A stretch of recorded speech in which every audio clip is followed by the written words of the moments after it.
கேசரி செய்ய தேவையான பொருட்கள்: ரவை 150 கிராம், சீனி நான் 200 கிராம் எடுத்திருக்கேன். ஸ்வீட் அதிகமாக பிடிக்கும்னா இதோட அதிகமாக எடுத்துக்கலாம். நெய் தேவையான அளவு, முந்திரி பருப்பு, கிறிஸ்மஸ் பழம், ஏலக்காய். சரி வாங்க எப்படி செய்யலான்னு பார்க்கலாம். ஃபர்ஸ்ட் ஒரு பேனை சூட் பண்ணிக்கலாம். அதில் ஒரு ஸ்பூன் நெய் ஊற்றிக்கலாம்.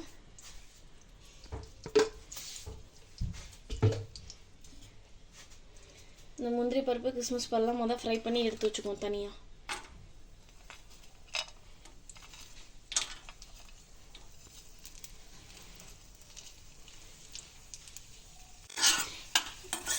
இந்த நல்லா பொரிஞ்சு பலூன் மாதிரி வந்தோடனையும் இதை தனியாக எடுத்து வச்சுக்கலாம்.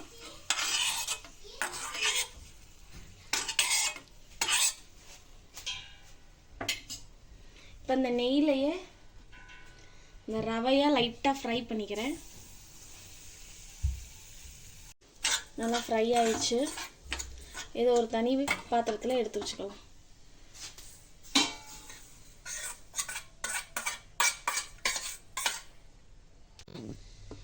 அதே பேனில் ஒரு 1.5 ஸ்பூன் நெய்,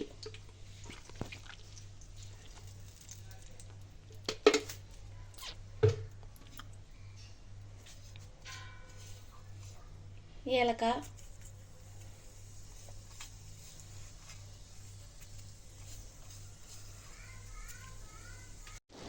இப்போது 1 கப்பு ரவைக்கு 2 கப்பு தண்ணி.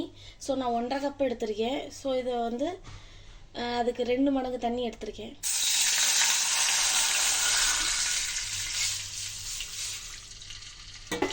ஸோ இது நல்லா கொதிக்கட்டும்.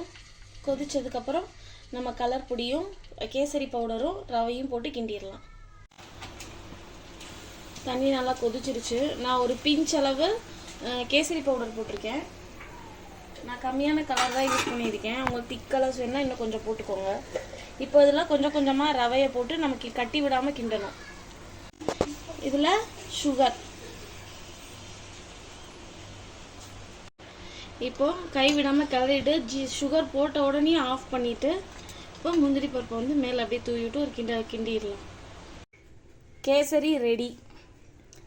இப்போ அதோட டேஸ்ட் பண்ணிடலாம். யுகன் டேஸ்ட் பண்ண.